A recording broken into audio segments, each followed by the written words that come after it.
RDC. Il ne faut pas rêver. Hein. Donc voilà, quand vous me parlez de la classe politique congolaise, je reprends l'exemple de Madame Bazaïba. Oui, comment voulez-vous qu'on fasse confiance à des gens comme ça? J'ai vu d'ailleurs, j'étais un peu... ça m'a fait légèrement sourire quand j'ai entendu des Congolais qui l'ont accueilli là-bas à Londres dire oui, Aza Maman, Toyambi, Aza Maman, mais Kozala moi si Aza garanti à Mouté Mamala Mouté?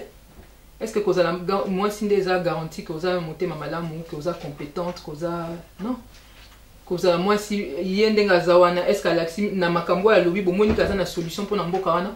Na uto yeb sabino mboka eza occupé ya zo yeb sabino boke ni ba élection to respecter constitution. Non seulement ça, yepeka comme tazo loba nini il faut to landa, il faut azo senga nani Kengo azo transition, Kengo to yebi kaza rwandais, azo travailler pour na ba intérêt ya Rwanda, ye azo bunda azo prôner que Kengo nde a konza gouvernement ya transition, mais ça va pas la tête. Et non seulement ça, hein. Parlons bien. Qu'est-ce que Bazo reprochait n'est pas Kabila? Balobi Kanambe ou Kabila fin. Hein? Balobi que Kanambe azo sala glissement. Hein? Baboy glissement. Mais Bato Babanda ko glisser avant Kanambe Bazali. Kengo en tête. Comme par hasard, Madame Bazaï devient amnésique, elle se rappelle plus tout ça. Hein?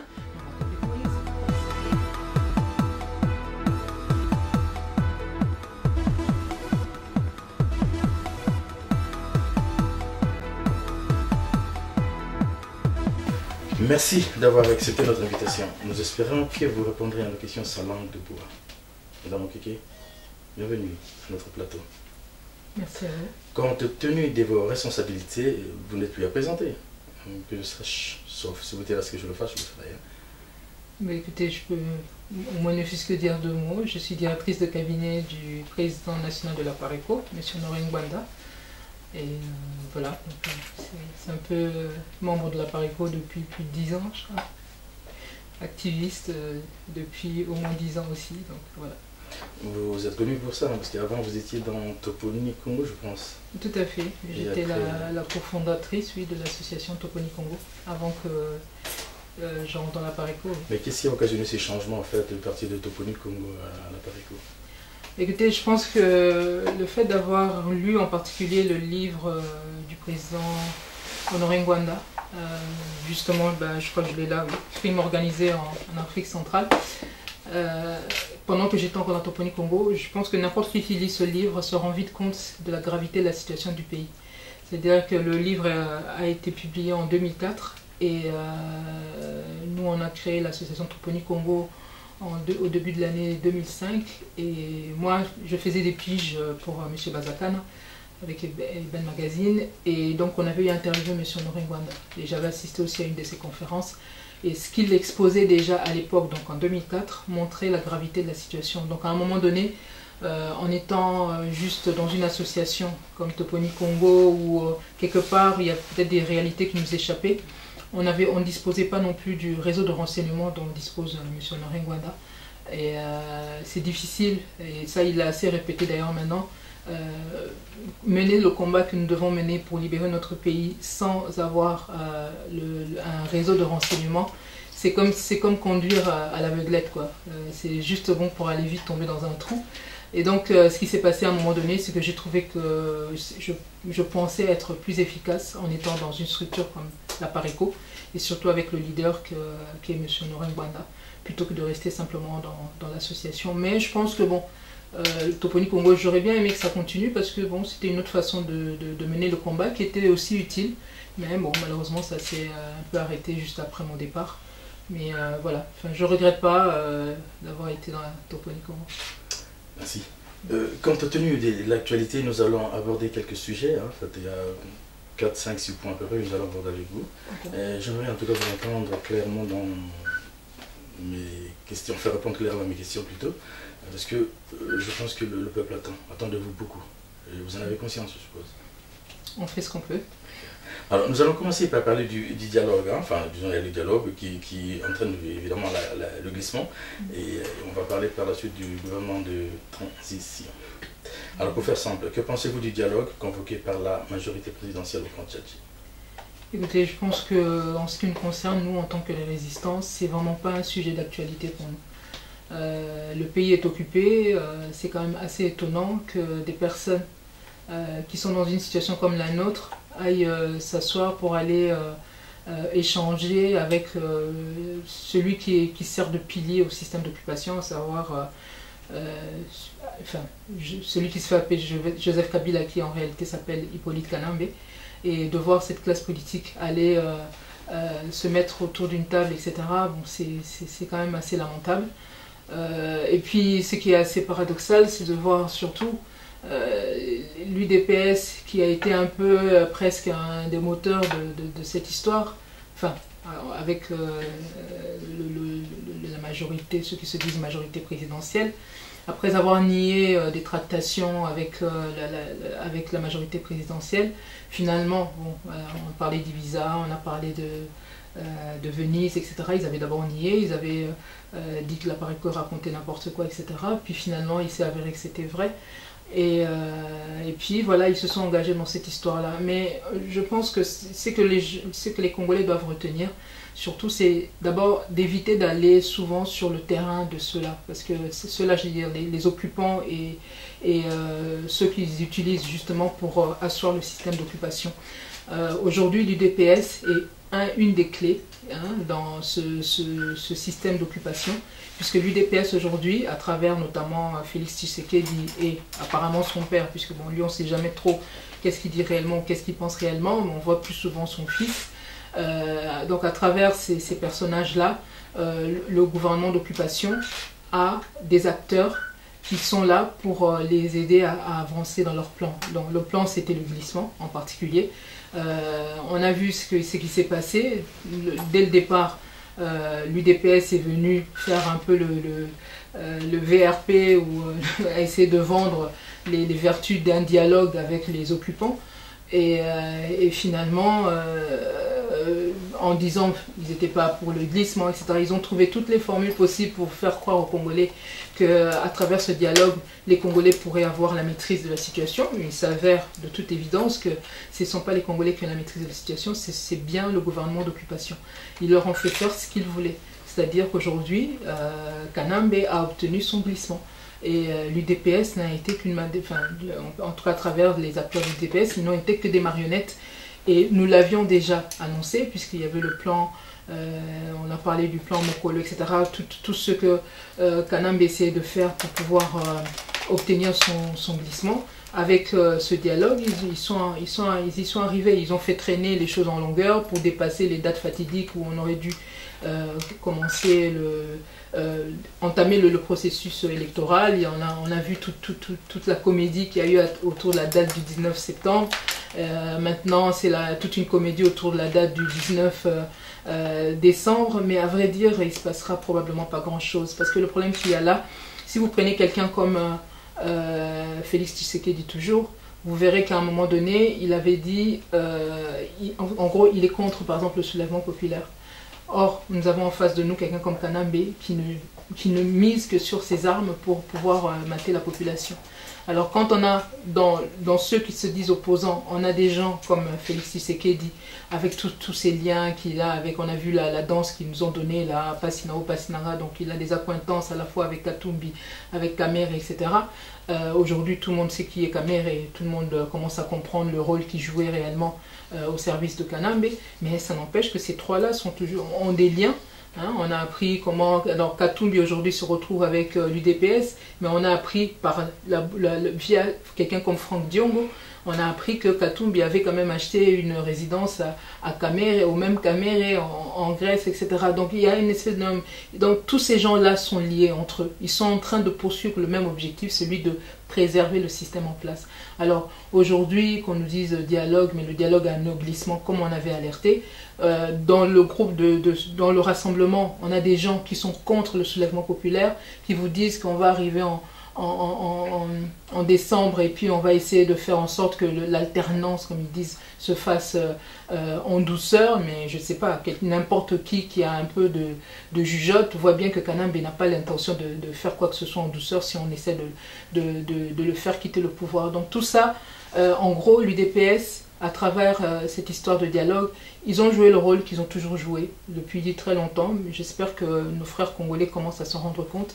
L'UDPS a été utilisé par ceux qui sont derrière le système d'occupation. Ils utilisent à certains moments, on a utilisé l'UDPS pour pouvoir gérer les Congolais, les contestataires, ceux qui paraissaient être plus récalcitrants au schéma que les Occidentaux essaient de nous donner. Je prends juste pour essayer de faire court, je prends juste au moins un ou deux cas. Donc si on prend à l'époque pour les élections de 2006, les Congolais étaient un peu récalcitrants. L'UDPS est venu comme un chien qui va pousser du bétail vers l'abattoir ou vers l'enclos. L'UDPS est venu pour dire aux gens, enrôlez-vous, enrôlez-vous, enrôlez-vous. Une fois qu'ils ont rempli leur rôle, ils se sont mis à côté. Ils ont commencé à jouer les contestataires, mais ça c'est pour pouvoir gérer les autres contestataires, ceux qui étaient encore contre l'enrôlement, ceux qui étaient encore plus récalcitrants. Ils se positionnent après, ils se mettent dans une position qui leur permet de faire en sorte que ceux qui sont derrière le système d'occupation en RDC ne perdent jamais la main. C'est ce qu'ils ont fait à ce moment-là, c'est ce qu'ils ont commencé à faire encore là. Ils vous disent, on va au dialogue, oui, bon, ils posent des conditions, etc. Mais une fois que le dialogue est validé et qu'il y a déjà un certain nombre de personnes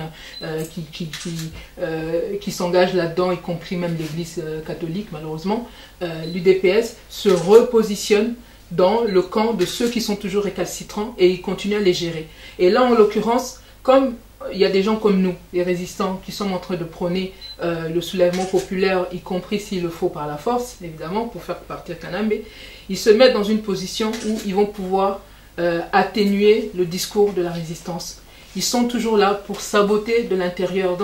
Et ça, les Congolais risquent de l'apprendre encore à leurs dépens.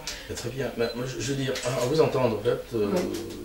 Le dialogue a été un stratagème pour Joseph Kabila pour rester au pouvoir. Oui, tout à fait. Alors, avez-vous de preuves sur ce que vous avancez, parce que c'est grave quand même sur l'UDPS, oui. À propos de ses accointances avec le pouvoir d'occupation? Bah, écoutez, regardez, je pense que maintenant on a suffisamment de recul pour se rendre compte de quel jeu a joué l'UDPS. Regardez, on commence même à Sun City. Avec qui l'UDPS est enclin à faire des alliances? Vous prenez l'exemple de Sun City, ils ont servi de marchepied à qui? À Roubaix-Roy. Donc, quelqu'un qui est enregistré au HCR comme réfugié rwandais. Non seulement qu'ils ont fait alliance avec lui et qu'ils l'ont propulsé jusqu'à aller à devenir vice-président en charge, pas de n'importe quel secteur, la défense, la sécurité, etc.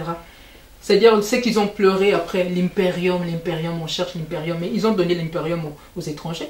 Ils ont donné, à Sun City, l'UDPS a permis que l'impérium tombe dans les mains du Rwanda via le RCD Goma. C'est ce qu'ils avaient déjà fait à l'époque. Ça, je veux dire, j'ai pas besoin il n'y a pas besoin de preuve particulière, la preuve elle est là. Regardez l'UDPS quand il y a des Banamboka qui veulent s'allier à eux. En 2006, ils n'ont jamais pu s'allier à EMLC, comme par hasard.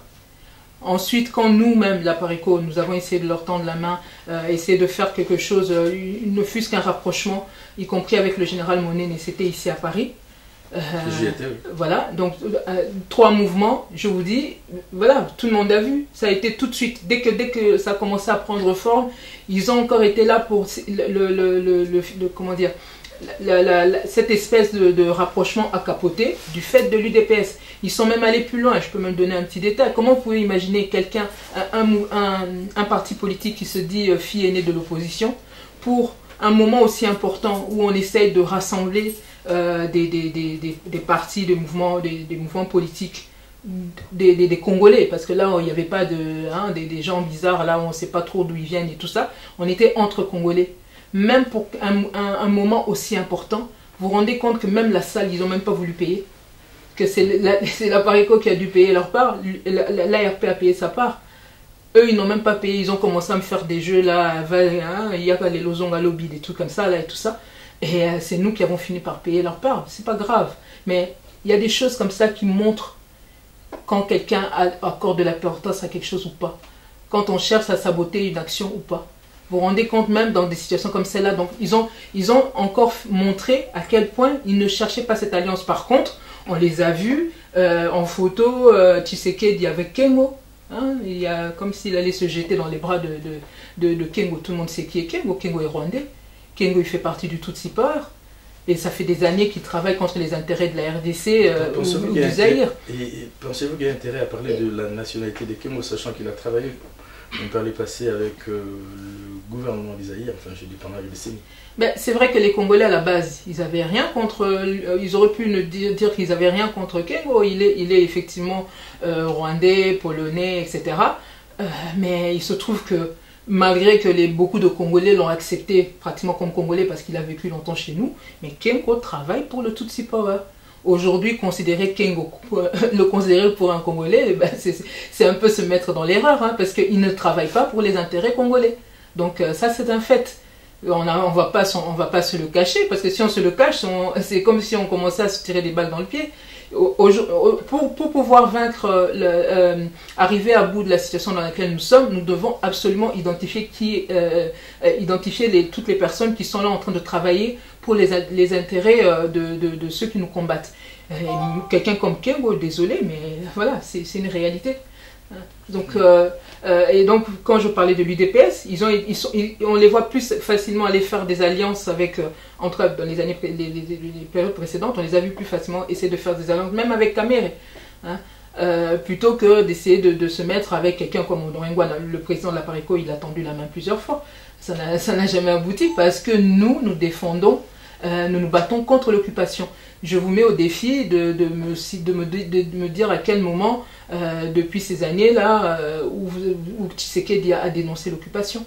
Ce sont des gens qui sont aujourd'hui comme des personnes qui ont des bracelets électroniques. Hein. Il y a une limite qu'ils ne peuvent pas franchir parce qu'ils ont des acquaintances avec Kigali. Quand ils ont fait leur alliance avec Roubaix-Roi depuis Sun City, etc., ben, ce sont des gens qui sont rentrés en acquaintance depuis longtemps avec Kigali. Aujourd'hui, ils ne pourront jamais aller trop loin. Ils ne vont pas défendre, ils vont pas dénoncer l'occupation parce qu'ils n'en ont plus. Ils se sont trop compromis.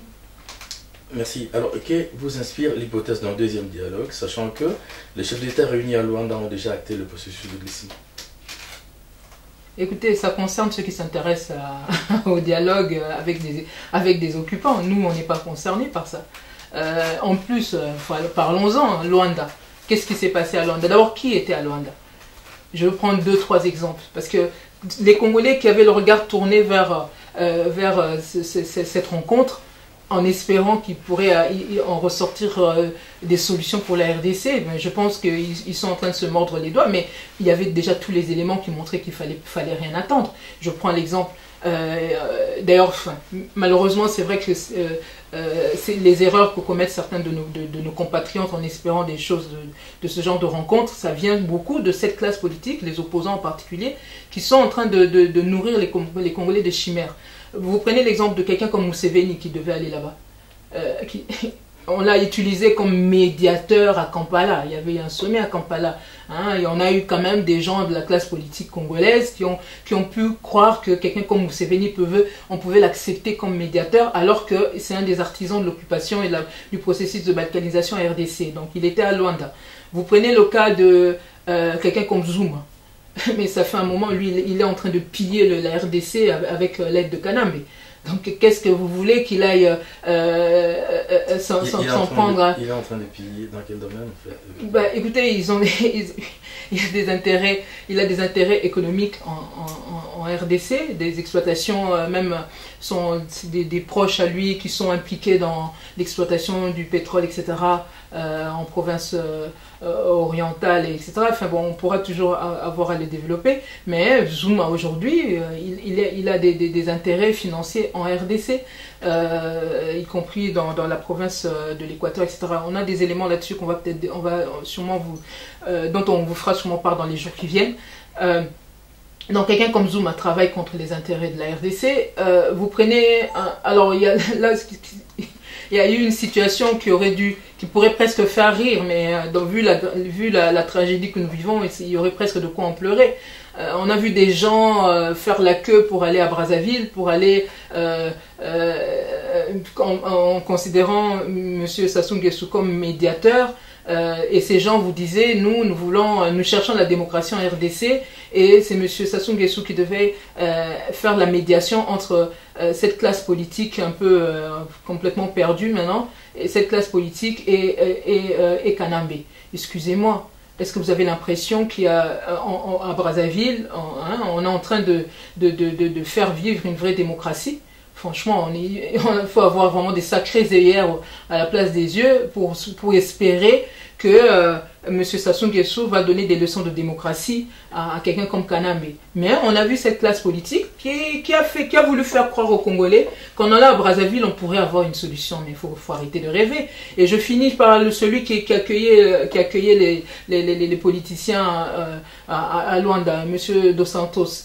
Excusez-moi, je prends un exemple. Bon, une approche historique. À l'époque du CIAT, donc c'était le comité international d'accompagnement de la transition. Il y avait un groupe de chefs d'État, enfin de pays qui étaient censés nous aider pour la transition, donc en 2006 là, et l'Angola en faisait partie. On a organisé des élections à cette époque-là. Il y a eu des bureaux de vote dans des coins comme Kaemba. Pourquoi les élus, ceux qui sont sortis qui ont été votés à Kaemba, les élus qui représentaient cette zone-là, pourquoi ils sont allés siéger dans le Parlement congolais et pas dans le Parlement angolais? L'Angola qui était là, au moment où on était en train de mettre des bureaux de vote dans cette coin-là, pourquoi ils ne se sont pas levés pour dire mais non, on ne mettait pas des bureaux de vote? Ils étaient là, comité, ils étaient censés accompagner la transition et veiller à ce que les élections se déroulent bien. S'il y avait eu erreur au moment où on mettait en place les bureaux de vote, pourquoi ils ne se sont pas levés pour dire mais non, vous êtes sur le territoire angolais? Ils ont laissé faire. Et c'est après qu'on apprend que Kaemba fait partie de l'Angola. Évidemment, Kanambe, c'est pas lui que ça va déranger, ça fait partie du deal. Il vend ce qu'il peut pour pouvoir rester au pouvoir et s'assurer certains alliés. Voilà ce que l'Angola a pu faire aux Congolais, sans compter l'exploitation du pétrole qui se fait à leur guise, évidemment en complicité avec Kanambe et au détriment des Congolais. Vous voyez, donc, quand vous voyez cette panoplie de personnes qui se réunissent à Luanda pour soi-disant trouver des solutions pour la RDC, mais il ne faut rien en entendre, ce sont des alliés objectifs de Kanambe.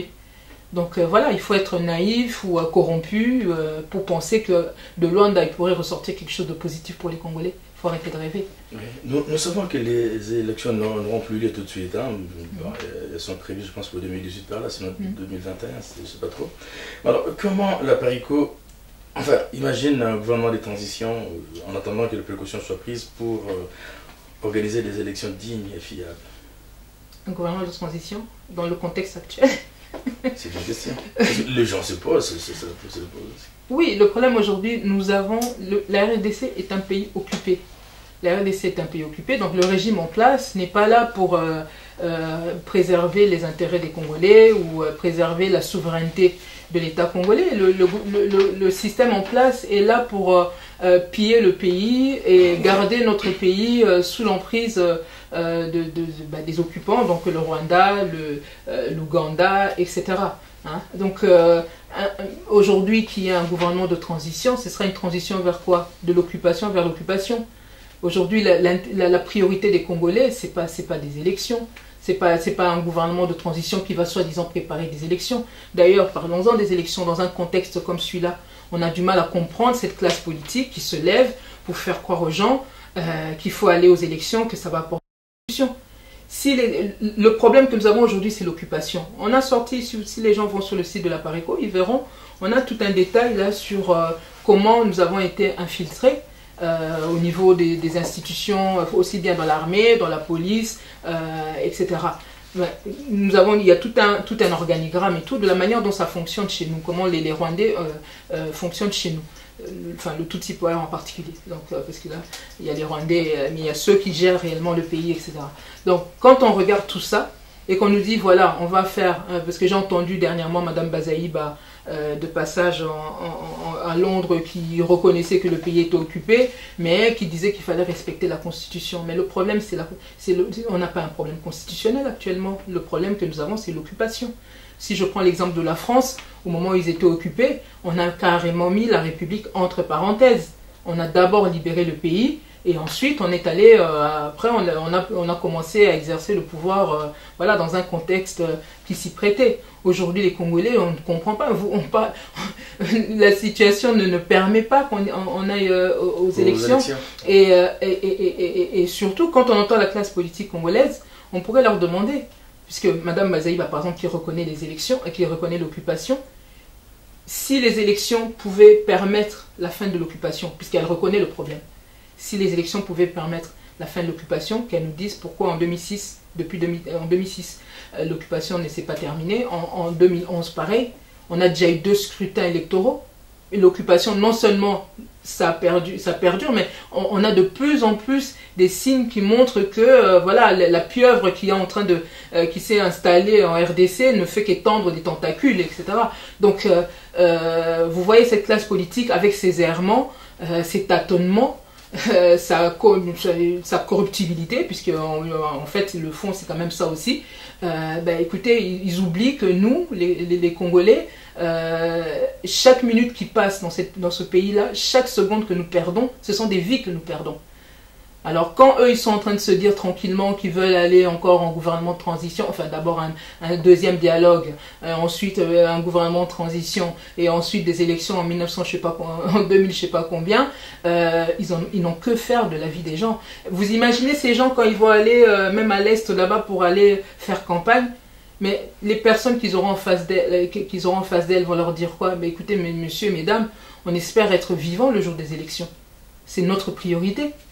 Vous voulez nous parler des élections, vous allez faire campagne, mais est-ce qu'on sera vivant ce jour-là? C'est la priorité. La priorité aujourd'hui, c'est la sécurité des Congolais. Mais ces gens-là, que vous prenez même quelqu'un comme Fayoul ou de passage ici, mais c'est une honte qu'il ose dire qu'il ose minimiser l'importance de l'identification des Congolais. Ça faisait partie des préalables déjà à Sun City.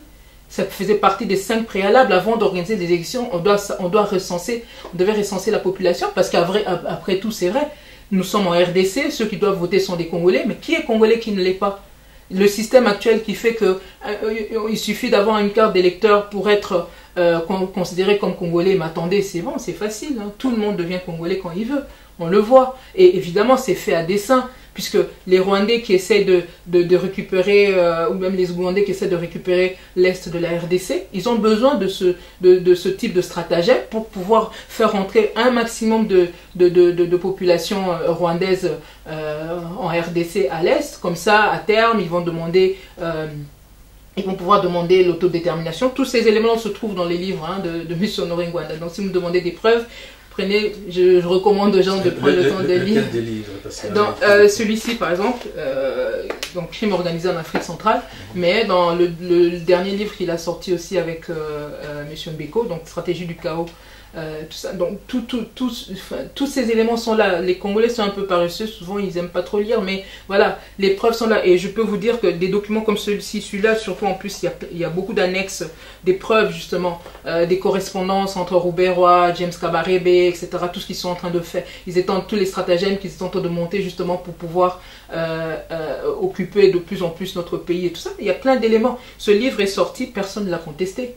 On a vu Kagame porter même plainte contre Charles Onana à un moment donné par rapport à ce qu'il avait écrit par rapport au Rwanda, mais ils n'ont jamais osé porter plainte contre le président de la Pareco. Tous les éléments qui sont là, tout ce qu'on a pu dénoncer et contre les Clinton, parce qu'ils sont impliqués aussi dans ce qui se passe chez nous, etc. Rien n'a été dénoncé. Donc, personne n'a porté plainte. Donc tous ces éléments, voilà, si on me demande des preuves, les preuves sont là, il suffit de lire. D'accord, les preuves sont dans le livre, effectivement, mais vous semblez ne pas faire confiance à la classe politique congolaise. Et avec qui comptez-vous diriger si jamais vous prenez le pouvoir? Écoutez, il faut rester optimiste. Hein. On a quand même 70 millions de Congolais. A priori, ça fait 70 millions d'options. Hein. Donc, pourquoi se cantonner à une petite poignée de personnages qui, apparemment, ne maîtrisent pas la situation, font du tâtonnement? Parce que, comme je vous disais tout à l'heure, si le pays devait être libéré par des élections, eh ben, on le saurait déjà depuis 2006-2011. Or, ce n'est pas le cas. Et quand vous les entendez parler, ils n'ont aucune solution. Vous pouvez leur demander comment vous comptez libérer le pays. Ils vous disent d'abord, ils vous parlent que des élections, mais les élections ne libéreront pas le pays. la priorité aujourd'hui, c'est de prendre les choses à bras le corps. Donc eux, je suis désolée, ils sont disqualifiés, c'est clair. Et quand vous voyez, il y a tellement d'éléments maintenant qui montrent comment ils sont en accointance les uns avec les autres. Je vous ai dit tout à l'heure, quand on prend seulement le scénario là, ceux qui nous ont fait la comédie de la danse, là, pas scénario, pas sinangai. Alors, vous avez quelqu'un comme Diongo qui soutient Katumbi, qui vous dit que Kamere n'est pas fiable.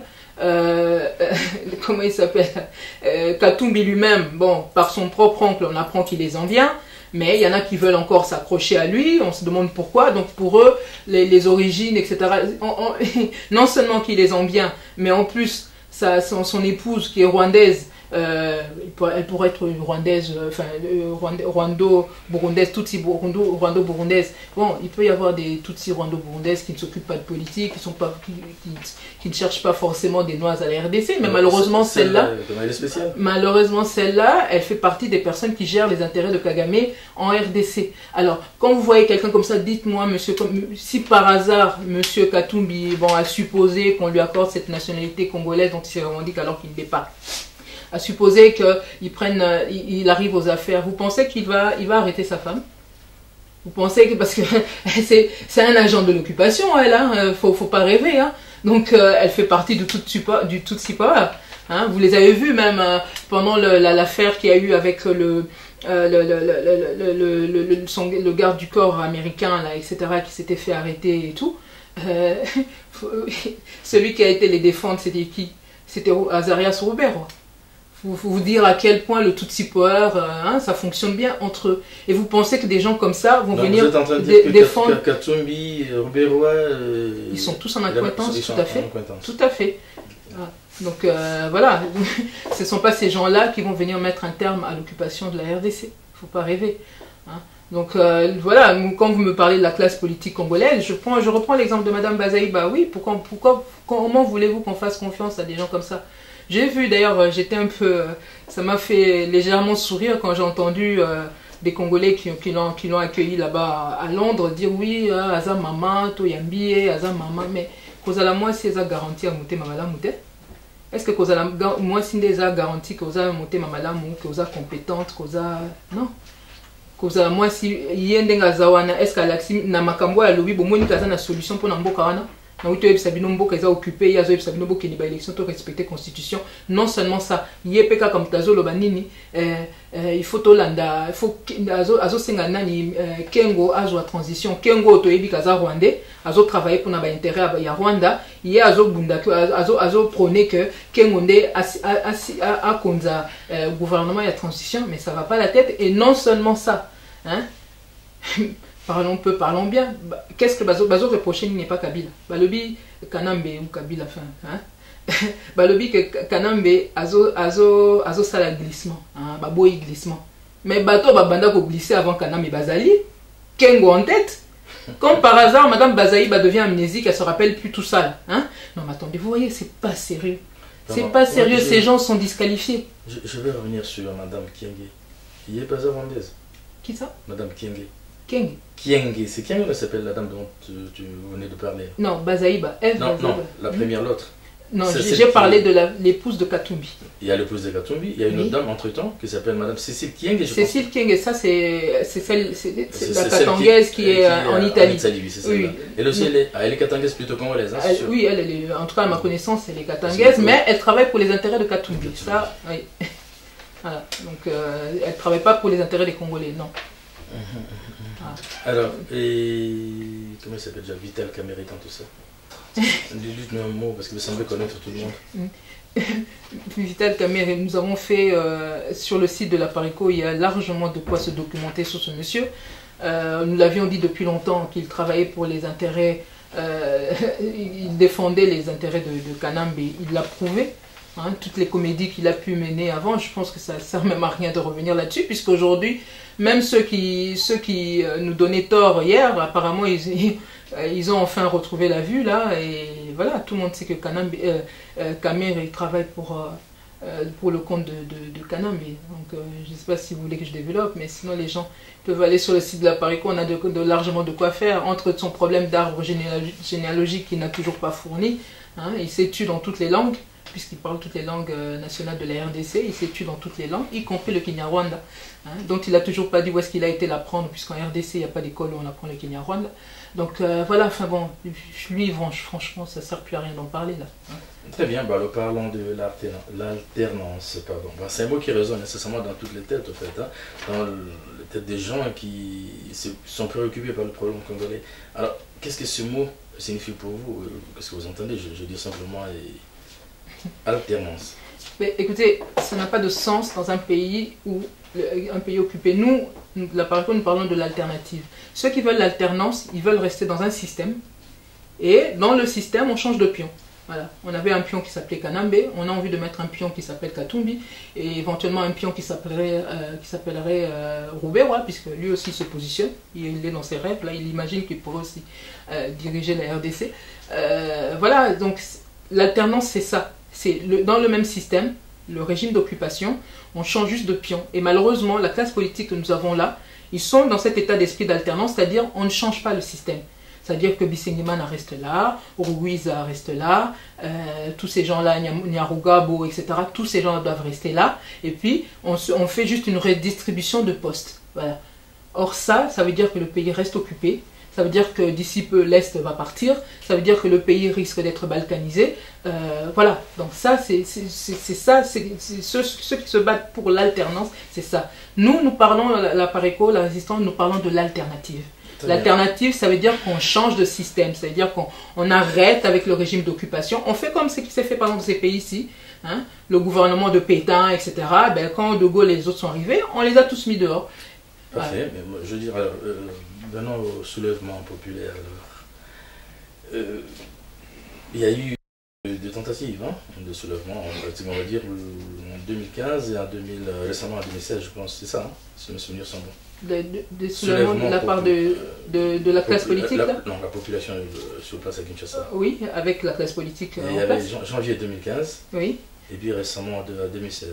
Oui, il y a eu des tentatives des mouvements un peu de la population, mais ça risque pas de marcher. Regardez, aujourd'hui, on pourra sûrement le montrer à nos compatriotes, quelqu'un comme Félix Tshisekedi, qui fait partie du rassemblement, qui fait partie de l'opposition, qui est même assez actif, etc., puisque l'UDPS est un des partis clés de l'opposition. Quelqu'un comme Félix Tshisekedi a dit clairement qu'il était contre le soulèvement populaire. Pour lui, il a fait des explications pour dire, voilà, si jamais il y a un soulèvement, on ne sait pas qui va reprendre le pouvoir. Évidemment, lui préfère les arrangements avec les mentors, là, etc. On se redistribue les postes, il est tranquille, il occupe un poste, voilà.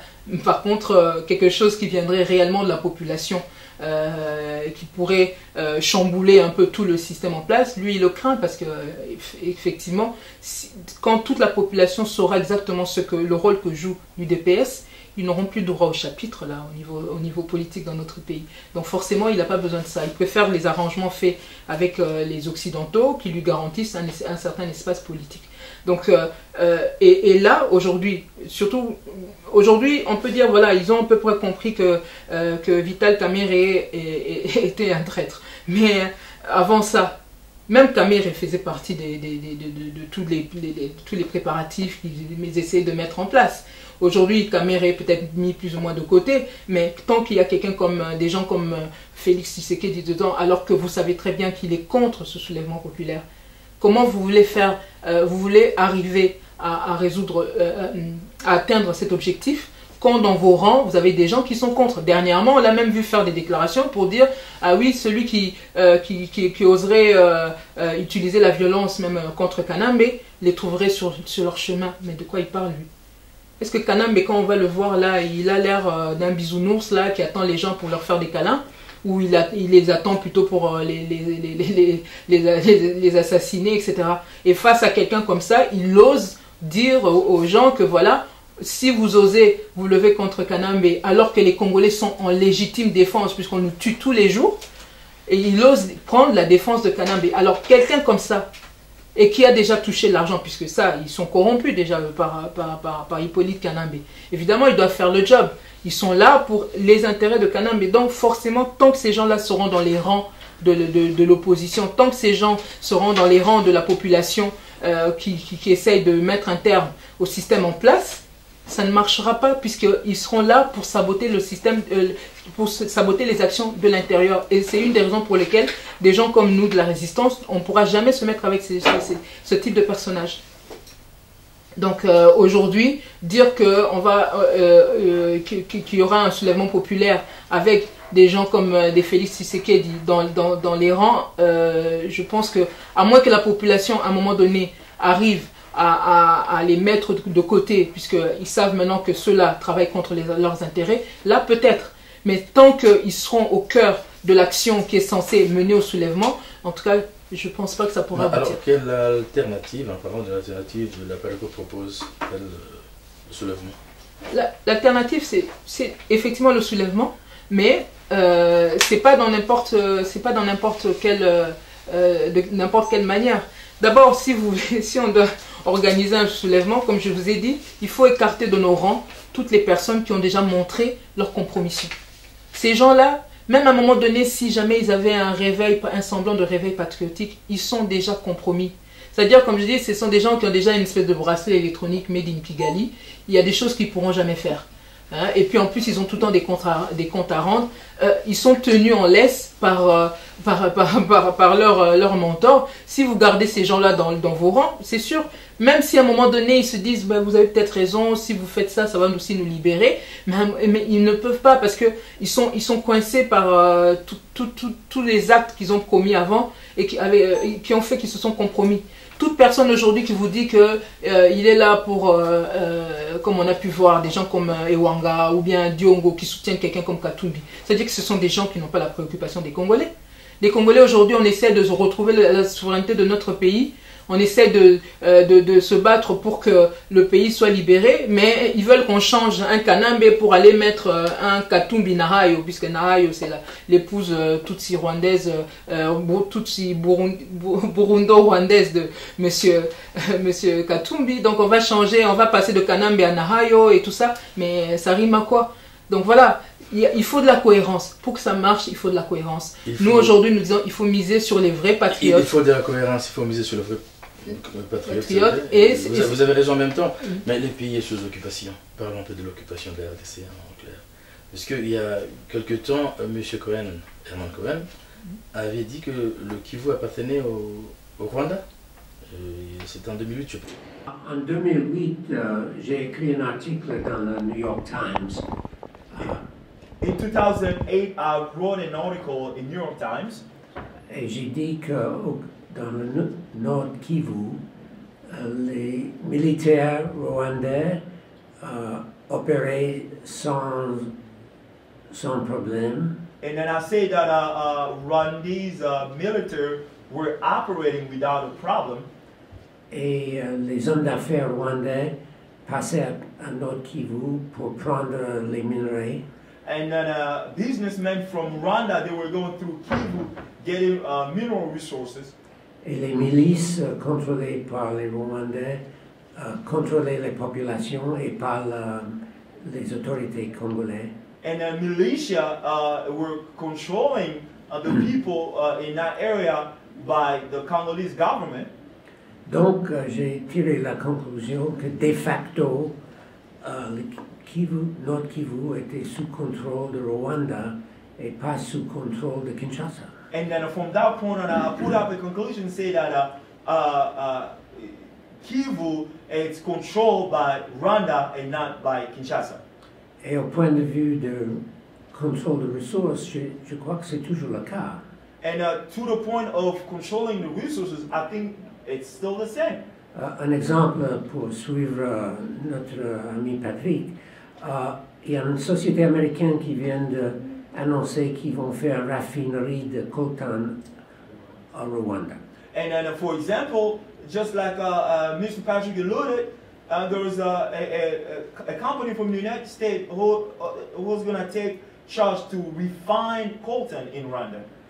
Et ils ont annoncé que Rwanda c'est le plus grand exportateur de coltan dans le monde. They even say that Rwanda is the biggest exporter of coltan in the world. Et je me demande comment ils peuvent dire ça quand il n'y a pas de coltan au Rwanda. And I'm saying to myself, how can they say that when they know that there's no coltan in Rwanda? Donc ils trouvent le coltan quelque part. it means that they go dig coltan somewhere else. Donc, ça, ils prennent le coltan au Kivu. That means they take coltan in Kivu. Et je ne vois pas de contrôle congolais sur cette sortie de coltan. Donc, Kivu est toujours, si ce n'est pas contrôlé par Rwanda, c'est partagé avec Rwanda. Oui, au niveau du département d'État, on considère que le Kivu... Et maintenant, nous allons tourner sur la net une vidéo qui nous parle de Minembwe comme village de Tutsi, et qui a comme chef coutumier le frère aîné de Robert. Je ne sais pas si vous en savez quelque chose, est-ce que vous nous éclairez dessus? Tout à fait, non seulement on en sait quelque chose, mais en fait, bon, j'ai vu beaucoup de réactions très vives de la part des Congolais après la diffusion de ce document. D'ailleurs, je me suis un peu renseigné, cette vidéo date d'il y a 1 an en fait. Autant dire que le processus a dû s'amplifier depuis. Donc pour ceux qui sont en colère aujourd'hui, sachez que ça fait plus d'1 an que, voilà, que ces images ont été tournées. Et ça c'est déjà pour la petite information. Et puis dans ce qu'on a vu, effectivement, on voit le propre frère d'Azarias Ruberwa qui se présente comme chef coutumier à Minembwe. Mais voilà, c'est encore Papa Oyo, grand frère, il y a grand prêtre. Papa Azarias Ruberwa. Papa Jambo. Jambo. Wenje mkubwa wake na Papa Azarias Ruberwa. Mimi naitwa kwa jina Mbabazi Manywa Rafael, ambaye ni mkuu wa jamaa pia mkuu wa eneo hilo, chef coutumier, yani mwami wa asili pa Bidegu, na Mungu ametubariki kwa jamaa hiyo, tumebarikiwa sana. Sababu mimi nasimamia udongo pale, pia mdogo yangu ambaye tulikuwa Liziba Moya naye anakuwa vice president. Tunashukuru Mungu, si kwa mapenzi yetu lakini kwa mapenzi ya Mungu. Mkono ndio nachoka mkono. Donc uko chef coutumier hapa. Niko chef coutumier Bidegu. Territoire ya Mwenga kwa sekta ya Itombwe kwa pema bashimikinji me localité Bidegu. Sasa kishef coutumier yako ulipataka namna gani? Nilipata kwa jinsi watu tuliishi mwingine moja na watu wazee wakafanya kikao chini wakanipa ushefu huo na usultani huo wakachagua sababu ni asili ya zamani na nikaifuatisha selo na jinsi watu wanakuwa. Comment vous pouvez imaginer des gens qui sont arrivés, comme je vous disais, Robert Roy donc, et ses frères, ils sont enregistrés au HCR comme réfugiés rwandais. Alors vous imaginez des réfugiés rwandais donc, qui arrivent et puis l'autre qui sort qui dit je suis chef coutumier. Mais pour être chef coutumier, il faut déjà avoir des ancêtres congolais. Ce qui n'est pas le cas puisque eux-mêmes ils sont enregistrés comme réfugiés rwandais. Vous vous rendez compte? Et quand on voit ça, on se dit, il y a des gens qui sont là pour défendre des gens comme ça, en disant que voilà, c'est peut-être la Parico qui raconte, je sais pas quoi, mais attendez, mais regardez ça. Ils n'arrivent même pas à mentir comme il faut, franchement. C'est quand même ridicule. Hein? Il faut arrêter quand même avec tout ça. Et les Congolais, avec tous... Et cette histoire de Minembwe, moi j'ai un document ici, justement j'avais gardé. Dans le processus d'occupation tel que les Rwandais sont en train de s'y prendre chez nous, il y a des éléments qui sont absolument cruciaux pour eux, pour pouvoir asseoir cette occupation. Notamment donc, pour pouvoir récupérer les terres à l'Est, il faut absolument qu'ils puissent justifier d'un territoire, justifier d'une lignée donc, de cette chefferie donc, dans laquelle pour pouvoir justifier qu'on puisse les reconnaître à travers une certaine lignée, puisque les ethnies en RDC ont été faites aussi sur base donc, de tout ça, à la fois le territoire, la langue, la chefferie, donc la lignée, etc. Et donc eux, ils sont là, ils font il fallait à tout prix qu'ils puissent justifier justement de cette lignée. Donc c'est ce qu'ils ont essayé de faire. Alors quand vous voyez ce réfugié rwandais qui arrive à Minembwe et qui vous dit que lui il est chef coutumier, vous pouvez déjà comprendre qu'ils ont déjà assassiné tous les chefs coutumiers du coin. Parce que comme ça au moins il n'y a plus personne pour venir revendiquer de cet espace-là. Mais ils sont quand même, malgré ça, on a déjà eu à expliquer, eux qui se disaient Banyamulenge. Si on regarde dans la carte ethnographique de la RDC, on a déjà eu à le dire, mais je le redis ici, pour montrer à quel point tout ça, ça tient tellement pas debout. Hein. eux qui se disaient Banyamulenge, le Kimunyamulenge n'existe pas, cette langue-là, Kimunyamulenge n'existe pas. Ceux qui se disent Munyamulenge parlent quoi? Le Kinyarwanda. Est-ce que vous pensez que le Kinyarwanda se parle au Congo? Non, le Kinyarwanda se parle au Rwanda. Donc automatiquement, ce qu'il y a de bien, c'est vrai, avec, quelque part avec les colons belges, ils ont été très minutieux. Cet espace qu'on a appelé Congo, dans cet espace qu'on a appelé Congo, on ne retrouve que des personnes qui sont dans une ethnie, quand ils sont Muluba, ils parlent Kiluba. Quand ils sont Tetela, ils parlent Tetela. Quand ils sont, donc, le Kimunyamulenge n'existe pas. Et ça peut même pas exister. Pourquoi? Parce que quand on les a appelés des Banyamulenge, c'est parce que c'était des réfugiés rwandais qui venaient en RDC. On leur a donné un espace pour qu'ils puissent, avec les guerres qu'ils avaient chez eux, etc. et tout ça, on leur a donné un espace qui était sur la colline qui s'appelait Mulenge. Et c'est comme ça qu'ils ont été habités là-bas. Et là, dans cet espace-là, la chefferie de Mulenge, il y avait un chef Mulenge. D'ailleurs, apparemment, plutôt un pygmée, etc. Et celui-là, donc parmi les premiers chefs coutumiers qui ont été assassinés, il y avait ce monsieur-là. Donc, quand eux, ils sont venus avec leurs mensonges, oubliant que dans la carte ethnographique de la RDC est faite selon certains principes, ils ont balancé comme ça, oui, nous sommes des Banyamulenge, les Banyamulenge qui parlent Kinyarwanda, ça colle pas avec tout. Il n'y a aucune ethnie de la RDC qui est déterminée par ce type de principe. Voilà le mensonge. Et aujourd'hui, on a quand même eu des gens qui nous ont presque traités de xénophobes parce qu'on a osé protester par rapport à ça. On dit sortez la carte. Et Madame Colette Bratman, contre qui les Congolais, la Pareco avait organisé une manifestation là, le 15 octobre dernier, on lui a mis les documents pour lui expliquer. Quand on va raconter des histoires des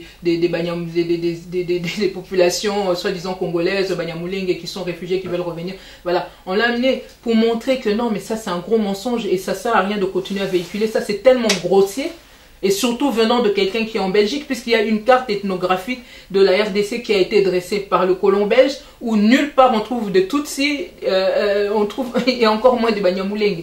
Donc il faut arrêter avec ça. Quelle a été sa réaction? A-t-elle reconnu ce tort J'avoue que on s'est contenté de l'informer. Je pense pas qu'elle va publier de sitôt un article du genre de ce qu'elle a fait la dernièrement. De toute manière, si jamais elle recommençait, on retournerait encore manifester. Mais enfin, vous savez, on a vu des mensonges grossiers qu'ils ont continué à défendre, mais aux Congolais d'être vigilants. On l'était peut-être pas assez avant, maintenant ils savent, le message a été donné, c'est qu'on surveille. Donc je pense pas qu'elle pourra resservir les thèses qu'elle a servies là, surtout avec les documents qu'on lui a donnés. Alors, pour finir, en fait, cette parenthèse, comment expliquez-vous le silence de la communauté dite internationale sur ce qui se passe au Congo?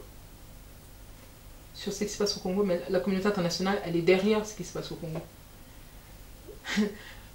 Pourquoi vous voulez qu'ils se tirent une balle dans le pied? Ils ont le système en place. Regardez, quand on prend... C'est le même, communauté internationale qui revient après pour nous dire que telle personne a fauté, tel autre est mauvais, tel autre doit être condamné, comme par hasard. Je sais pas, oui, mais vous avez vu combien... Ça m'interpelle. Oui, mais vous avez vu combien de véritables sanctions? Parce que, c'est toujours pareil. Quand les Congolais veulent bien prendre la peine de se documenter, ils savent que quand l'AFDEL est arrivé avec ce slogan de guerre de libération, oui, les Congolais pensaient mettre fin au régime de Mobutu, et à juste titre, puisque le régime ne répondait pas à toutes leurs attentes, mais la libération qu'on leur avait annoncée n'en a jamais été une. Ça a été plutôt le début d'une invasion, d'une occupation redoutable. Donc, qui était derrière? Le Rwanda n'avait pas d'armée. Le Rwanda s'est fait aider. Le Rwanda a pu disposer même de satellites pour pouvoir progresser. Ils n'avaient pas tout ça. Donc ça s'est fait essentiellement justement avec le régime Clinton, Bill Clinton, qui avait décidé de tenir la dragée haute aux Européens par rapport aux richesses en Afrique et particulièrement en RDC. Ils avaient décidé que eux aussi ils devaient y avoir accès par tous les moyens. Donc ils ont utilisé plusieurs pays limitrophes pour pouvoir arriver à contrôler les ressources. Parce que la priorité pour la communauté internationale, c'est le contrôle des ressources. Ce n'est pas de rendre justice aux Congolais.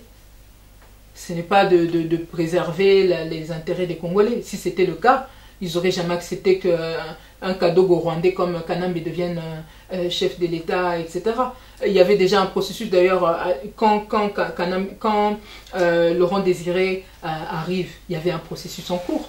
Si vraiment la communauté internationale voulait aller dans le sens des Congolais, il y avait un homme politique qui était hyper populaire à l'époque. Ce n'était autre que Étienne Tshisekedi.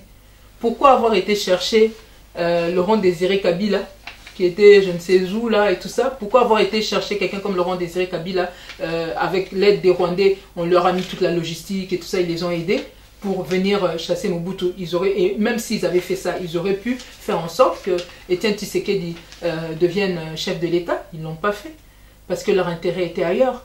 Leur problème, c'est de pouvoir avoir une mainmise sur les ressources de la RDC. Et pour ça, ils n'ont pas forcément besoin d'avoir un enfant du pays. Parce qu'ils savent qu'avec un autochtone congolais, les deals ne seront peut-être pas les mêmes.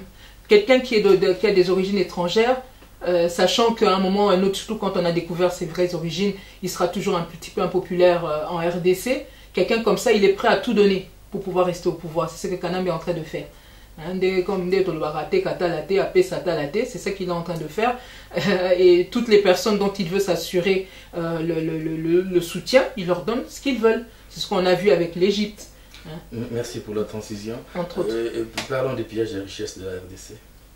Et en même temps, on nous a parlé il n'y a pas longtemps par Colette Brackman d'ailleurs, je pense, de révélation du petit-fils de Lumumba. Et il y a eu auparavant le scandale de Panama Papers. Il y a tout ça, je ne sais pas si vous avez un mot à dire dessus éventuellement. Écoutez, la question qu'on peut se poser, parce qu'on a vu, c'est vrai, il y a tout un tapage médiatique maintenant. On avait, comme vous dites, le Panama Papers, il y a l'affaire qui a été révélée par le journal Le Soir. On n'a même pas encore fini de s'intéresser à cette affaire-là. Il y a une autre affaire qui vient de sortir avec l'ancien ambassadeur Kikaï Binkaroubi, avec la société Ferronia, etc. Voilà, tout d'un coup, on s'étonne presque de voir, il y a une prolifération comme ça de dénonciations d'affaires impliquant la Kabylie, des proches de Kanambe. Mais, bon, évidemment, pour des observateurs avertis, des gens qui s'intéressent réellement à la RDC et qui se documentent, ça nous laisse un peu... on peut regarder ça et peut se poser la question de savoir, mais c'est pas la première fois qu'il y a des comment dire, qu'il y a des détournements de fonds ou ce type d'actes qui sont posés par les membres de la Kabylie.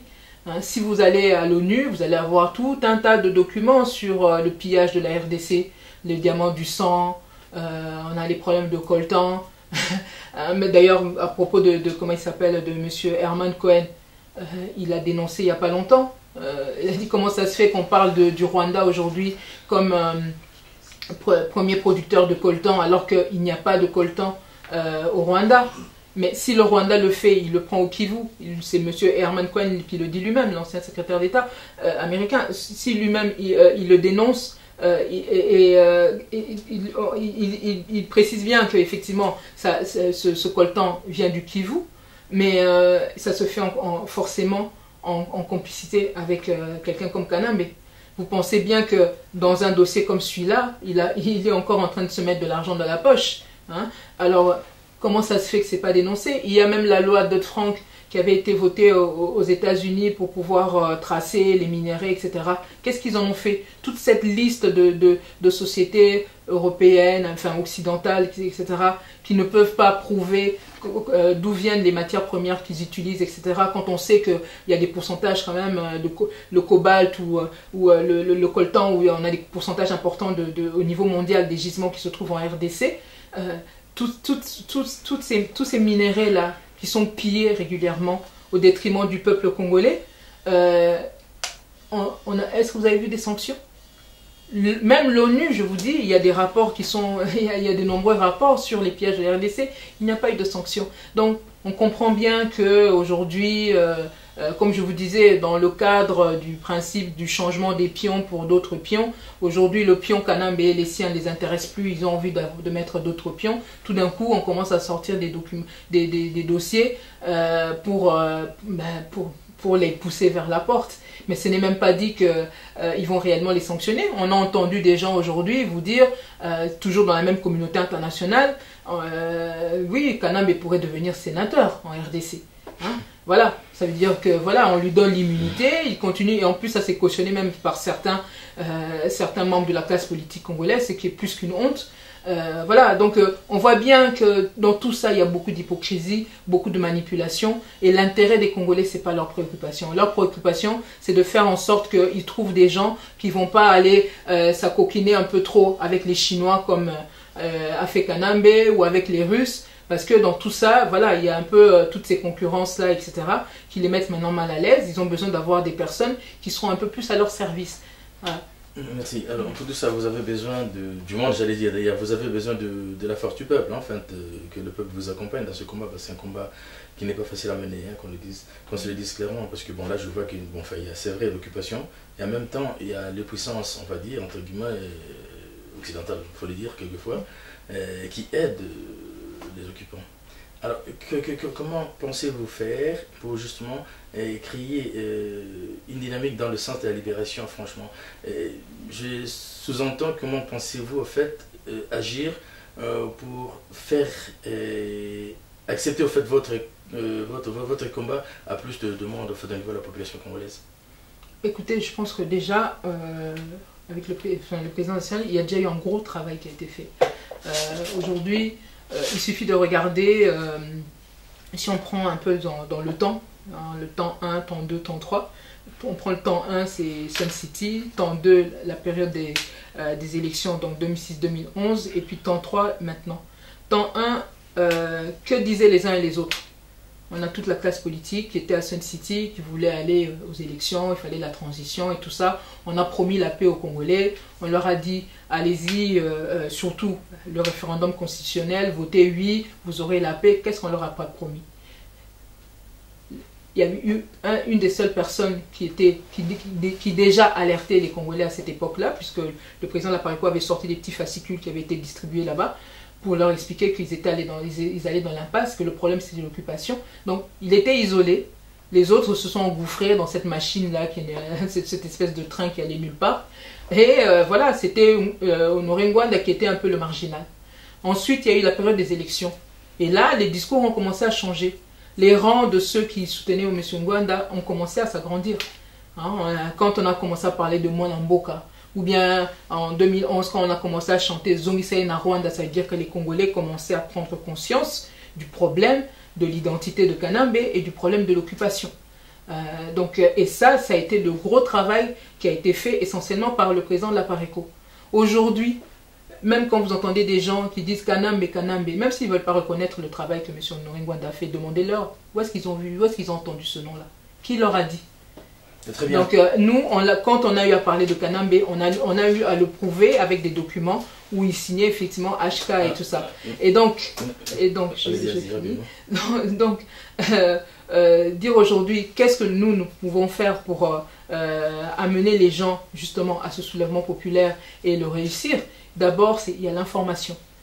Et c'est là, nous continuons donc à informer par toutes les voies. D'ailleurs, d'ici quelques jours, on va encore amplifier notre réseau d'information. Je ne vous en dis pas plus, vous verrez. On est encore toujours en train de travailler parce que la première arme des Congolais, c'est l'information.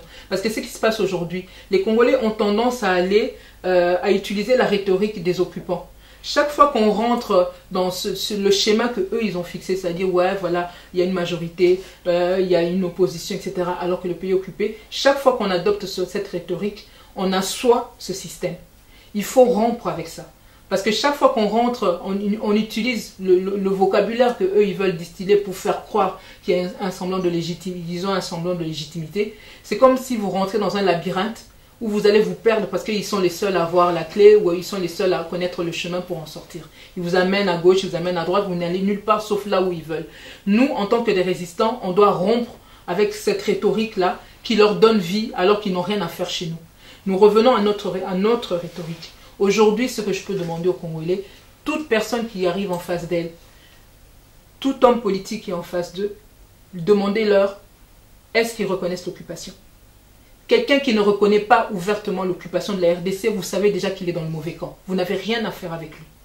Et il ne suffit pas non plus de reconnaître l'occupation. Une fois que, parce qu'on a vu des cas comme Mme Bazaïba dernièrement, une fois que vous reconnaissez que, même parce qu'il y en a qui font ça comme voilà, un slogan, ça fait, hein, il est de bon ton quand on vient en Europe face aux résistants de dire voilà, on reconnaît l'occupation. Il ne faut pas tomber dans ce piège-là. Une fois que quelqu'un reconnaît l'occupation, qu'est-ce qu'il tire comme conséquence? Quelqu'un qui vous dit qu'il faut aller aux élections, vous le mettez de côté, il est dans le système, il est corrompu, il est en train de travailler pour les occupants. Quelqu'un qui vous dit je reconnais l'occupation et je rentre dans la résistance et on se bat contre le système, ceux-là sont des vrais résistants, ceux-là vont amener une solution. Comme d'autres l'ont fait avant nous, comme dans ces pays. Ils ne sont pas allés aux élections avec Pétain, ils ne sont pas allés aux élections avec Hitler, ils sont entrés en résistance et avec les alliés, etc., ils ont libéré leur pays. C'est ce que nous devons faire chez nous. Et pour ça, quand quelqu'un vous dit, voilà, je vous donne rendez-vous le 19 pour aller faire le soulèvement populaire, donc vous donnez rendez-vous et à la population, et à Kanambe, et à ses sbires, vous pouvez être sûr qu'en tout cas, il y a peu de chances que ça. Nous, la manière dont nous travaillons dans la clandestinité. Ce que nous faisons, notre programme, notre calendrier, il ne peut être connu que dans le réseau des résistants, des gens dont nous sommes sûrs qu'ils ont intérêt à ce que ça marche. Comment vous voulez que quelqu'un qui n'a pas intérêt, qui vous dit ouvertement en plus qu'il ne veut pas de soulèvement populaire, comment voulez-vous que cette personne, quand vous lui donnez les informations, fasse en sorte que vous puissiez aboutir? Jamais ça ne marchera pas. Donc, Congolais, fungola misu. Totika angélisme aux aranango politique. Oh, aza mwasi to landaye. Basi nyos baza mitema malamu te. Toyebi yango bandoki basi pe bazalaka. Oh, nani, eza ya chichi quand c'était sous Mobutu, on était entre nous Zaïrois, quand il s'est battu pour la démocratie, le contexte s'y prêtait. Aujourd'hui, c'est pas le contexte de où on est dans un pays souverain, etc. Non, aujourd'hui c'est l'occupation, on change de recette. Mais, donc voilà. Alors, il serait pas important vu la prise de conscience des Congolais, et d'aborder une autre fois une approche différente, je veux dire aller vers l'opposition et essayer de discuter avec une énième fois pour justement essayer de fédérer tout le monde et aller dans le sens de la libération. Alors la différence qu'il y a entre la plupart certains Congolais et la PARECO, c'est que nous, il y a beaucoup de choses... Vous êtes résistants et les autres sont opposants, je sais. Pas seulement ça, parce que le président l'a déjà dit, faire ce que nous faisons sans renseignement, c'est comme si vous avanciez à l'aveuglette. Les opposants... Vous avez le renseignement. Justement, attendez. Justement, je vais vous répondre. Les opposants dont vous nous parlez, vous nous demandez peut-être d'aller nous mettre en acquaintance avec eux. Moi, je peux vous citer, enfin, je vais peut-être pas le dire là, puisque je n'ai pas eu la permission du président, mais en tout cas, je connais la personne qui est venue nous dire, il dit, vous comprenez, nous, on est un peu en difficulté. Moi, je voudrais bien travailler avec vous, pourquoi pas, mais nous, on peut pas, c'est un opposant, hein, qui est là, qui parle beaucoup là d'ailleurs, mais qui nous a clairement expliqué qu'ils étaient coincés. Ils ont comment ça s'appelle, ils ont des crédits sur la maison, sur les voitures, ils se sont tellement compromis, donc ils n'ont pas envie de perdre leurs avantages. Il nous l'a dit clairement et il n'était pas le seul. En plus, il nous a donné les noms des autres. Hein. Enfin, il dit voilà, un tel, voilà. Nous sommes coincés, nous ne pouvons pas. Dites-moi des gens comme ça. Alors, en plus, non seulement ça, Kalev a aussi fait un travail. Ils ont des dossiers compromettants sur certains d'entre eux. Donc, s'il y en a un qui bouge de travers, on lui sort des dossiers. On prend et puis si vous allez même dans le cas de l'IDPS, à un moment donné, on les a fait chanter en disant si vous ne faites pas ce qu'on vous demande, on va sortir les preuves de l'argent qu'on vous a donné. Dites-moi des gens comme ça, on va se mettre avec eux. Pourquoi? On le sait, nous. On le sait que la plupart d'entre eux sont compromis. Même si quelque part il y a un semblant de sentiments patriotiques qui se réveillaient dans leur cœur, ils n'ont pas assez de courage pour passer le cap. D'abord, ils risquent réellement leur vie, parce qu'avec Kanambe, vous imaginez, si vous avez déjà bouffé son argent, il ne fait pas de quartier. Hein, et il faut vraiment du courage. Mais ces gens-là, parmi les Congolais, ce sont sûrement les moins courageux. Parce que pour accepter de tomber dans cette cupidité qui consiste à hypothéquer l'avenir de la RDC, des enfants de la RDC, à hypothéquer la situation, à cautionner ce qui se passe à l'Est avec autant de crimes, autant de massacres, de viols et tout ça. Pour les Congolais qui arrivent à accepter ça sont les moins courageux. Les Congolais, ils sont baninga bazaka soki nzali leki alobi bon atatu na kolia te nakota na ta jeune hein nzambe akopesa ngata lobi ata lobi okuna na kolia bango te soki nzali leki bakoti mendicité o nyoso akopesa ba mutu nyoso akopesa bango quelque chose ba ke kolia. Le danger nzambe akopesa ezali que so akoti kuna na jeune hein aza nzambe asala. Et ils attendent depuis, il y a des personnes qui sont là, la Bible malamu. La Bible est remplie de combats. Hein? Même le peuple d'Israël, où ils se battent tout le temps, ils se battaient tout le temps. Donc même quand on a évité la Bible, on battait en dégaine. Un chrétien, c'est d'abord un combattant. Je pense bien. Et comment pense agir la Pareco si Joseph Kabila s'accroche au pouvoir après le 19 décembre? Nous, la date du 19 décembre ne nous concerne pas. La date du 19 décembre, un résistant, puis ça va être préavis zéro. Donc, nous avons estimé que les paramètres sont remplis pour la bisso. Tout ça, tout ça, on ça. Toi, tu as libéré la poigne. Justement, parce que c'est dangereux, ça peut durer 10-20 ans. Non, ce que je veux dire, c'est que quand les uns se donnent des échéances comme le 19, ou je ne sais pas, mais non, la situation de la RDC est tellement grave. Congolais ont à comprendre gravité de la situation, surtout dans l'Est, il n'y a pas de raison, on n'a pas à attendre le 19. Si on a la possibilité d'enlever Kalambe là dans la minute, ou demain, ou après-demain, on ne va pas se gêner. On a intérêt à le faire. Parce que, comme je disais tout à l'heure, chaque minute, chaque seconde que nous perdons, ce sont des vies que nous perdons. C'est irréversible. Ce que ça nous coûte est irréversible. Non, juste question, parce que, tu n'as qu'à mingi. En fait, mais après que Bandakala. Là-bas, promettre aussi à ma karaté. Tu continues à l'anabango kaka. Est-ce que va continuer à l'anabino kaka espoir les alliés? Parce que ça, c'est une question en fait qui revient souvent. Quand on parle de la Pareco, même s'ils reconnaissent que Aloba Makambo est solo, mais en même temps ils disent mais c'est Oumeli. Alors je ne sais pas, ceux qui vont continuer à l'anabino kaka, ça a confiance. Et la grande masse va toujours causer là. Mais ce même discours à Bino, ce que nous n'avons pas montré au Bakemba. Bato bazo landa discours na bino baza ebele. Oui. Mais bato bazo ko yako sangana bino baza mukete. Il y a du monde, ça je connais que bato baza migza du par le monde.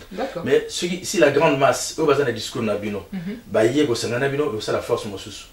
Tout à fait. Alors voilà pourquoi tout à l'heure j'avais dit c'était possible de voir avec les autres leaders entre guillemets pour la direction vous avez expliqué que ce sera pas facile parce que vous n'avez pas la même vision de la plupart sont compromis. Je comprends. Oui. Alors, par rapport aux Congolais, nous allons aussi... Il y a des choses qui ne peuvent se faire qu'au rythme des Congolais. Comme je le disais, autant avant, on disait que Honoré Ngouanda était marginal, autant aujourd'hui, il y a beaucoup de gens qui ont adopté notre discours. Et évidemment, on peut considérer que c'est la majorité, parce que si on regarde sur 70 millions de Congolais, la majorité, il n'y en a aucun qui a envie qu'un Rwandais le dirige, ou un Burundais, ou un Zambien, etc. Donc nous, c'est vrai, le terreau sur lequel nous pouvons miser dans ce pays-là, il est immense. Maintenant, comme vous dites, entre la prise de conscience par rapport à la situation et le passage à l'action, il y a encore un petit décalage.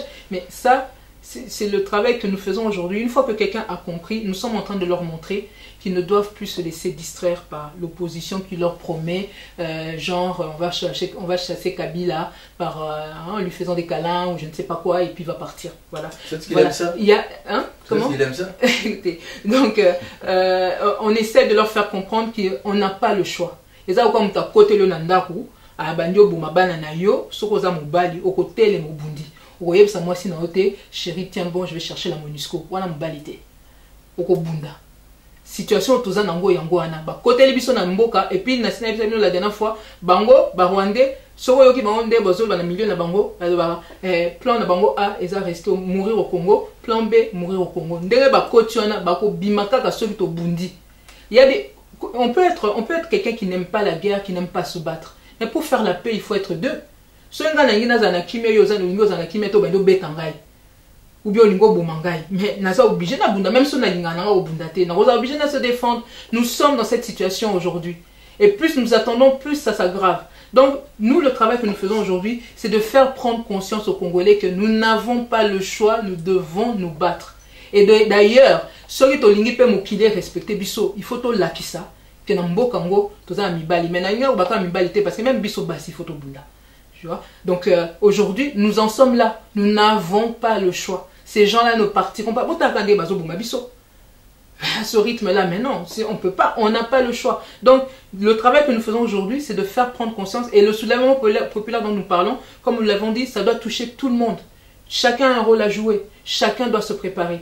Aujourd'hui, nous demandons à tout le monde de se préparer. Dans des réseaux, comme l'avait dit le président, commencer déjà à se repérer, commencer à se préparer, être dans le bon réseau, il y a des résistants. Pas des réseaux, il y a des bateaux, il y a des zalaga. Lobby, omoni, on a kamere, kuna bakena, on a katumbi, lobby, on a on soki nanani, on a baké voyage na États-Unis avec Roubaix, le cas Bafayoul, etc. Et voilà.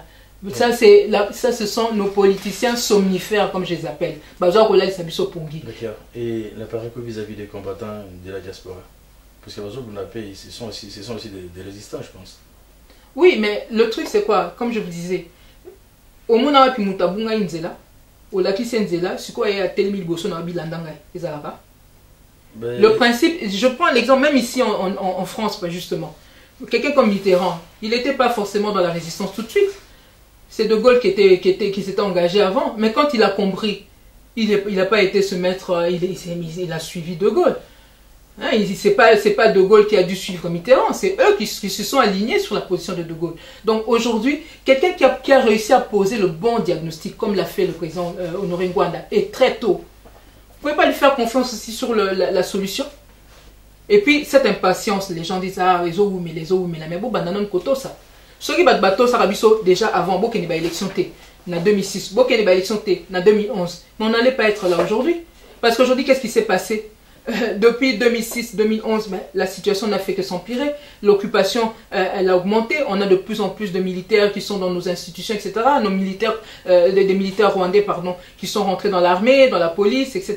Donc voilà, la situation s'est empirée. Plus on perd de temps, plus eux, ils sont en train de s'enfoncer un peu dans le sillage, dans le paysage congolais, etc. Donc il faut mettre un terme à tout ça le plus tôt possible. Mais pour ça, il faut avoir le bon leader. Et le seul leader aujourd'hui qui a fait ses preuves, on ne dit pas que faut se faire un Ngwanda, ceux qui disent. En tout cas, moi, je parle pas pour avoir suivi depuis longtemps. Je dis le seul qui peut sortir les Congolais de la situation dans laquelle on est, c'est M. Honoré Ngwanda. Il a déjà fait ses preuves. Que les gens aient suffisamment d'humilité pour le reconnaître et qu'ils aient aussi qu'ils sachent faire la part des choses. Il y a des gens aujourd'hui bazo tâtonner dans bango. Bah quitter que tu as occupé bazaro ça noté avant que vous occupé mbo que vous occupé. Bon les longs des bazo la solution bota la bango la plupart bazo ça noté respecter constitution. Allez, ça suffit. Alors quel espoir maintenant pour la RDC de se libérer de cette occupation au vu des résultats des élections aux États-Unis? Bah, écoutez, nous, les élections aux États-Unis, en tant que résistants, nous fêtons la défaite d'Hillary. Hein. Donc, on sait très bien, il y a un document qu'on a diffusé dernièrement, l'Alliance des Vautours, où vous voyez les ramifications qu'il y avait du réseau Clinton qui sont à la base un peu de la tragédie que nous vivons en RDC. Donc nous savons exactement ce que nous coûte la situation avec si les Clinton étaient revenus au pouvoir. Maintenant, M. Trump, on ne dit pas que forcément c'est un petit ange, mais bon, il y a peut-être des possibilités pour repartir sur d'autres bases. Donc voilà, c'est clair que là, nous avons fêté la défaite d'Hillary. Donc, vous sous-entendez voilà. M. Trump, c'est le moindre mal, c'est ça? Ben, écoutez, on va voir ce que ça va donner, mais nous, sachant ce que les Clinton ont fait chez nous.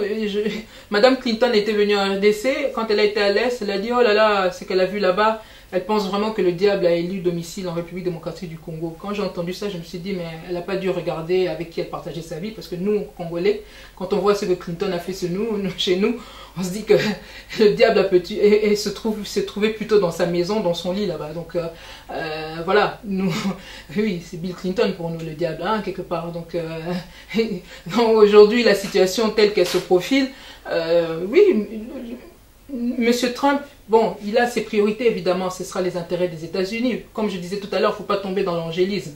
Hein.